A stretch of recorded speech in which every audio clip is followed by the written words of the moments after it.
So as we recover from the COVID second wave, rural sales are seen to be getting back, which could benefit the two-wheeler companies, especially in the month gone by.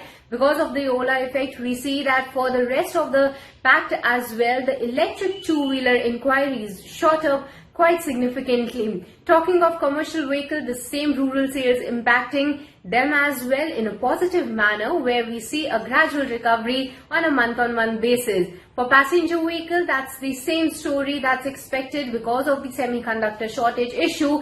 The supply side could have an impact over them, but going forward, the analysts are expecting that the situation can get more worse in the months ahead, and especially for the month of September. And this time around, the same semiconductor shortage issue did play a role where hampering the sales figure for the passenger vehicle companies. And lastly, for the tractor sales, this is not the month for the tractor sales for the agri purposes, where because of the seasonal effect, that's not much expectation from either Escorts or M&M tractor sales division. Now let me come to the company specific expectation this time for Maruti Suzuki, as we were seeing that the production cuts were seen because of the semiconductor shortage issue, and as an effect of that, the company could see a sales decline of around 22% on a month-on-month basis, with selling at around 1.3 lakhs of units in the month of August.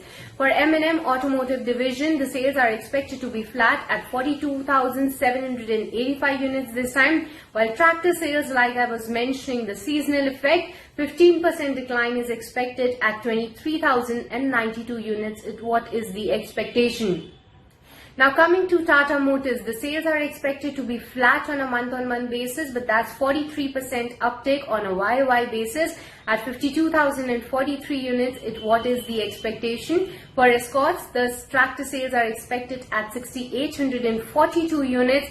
That's almost flat on a month-on-month and also on a YOY basis.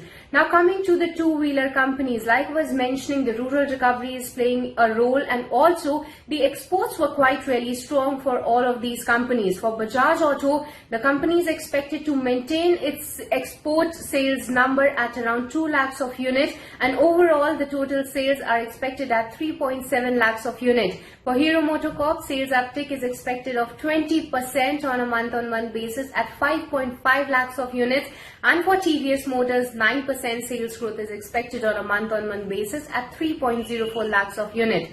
For Eicher Motors, Royal Enfield could be seen selling around 51,318 units this time. That's 17% uptake on a month-on-month basis.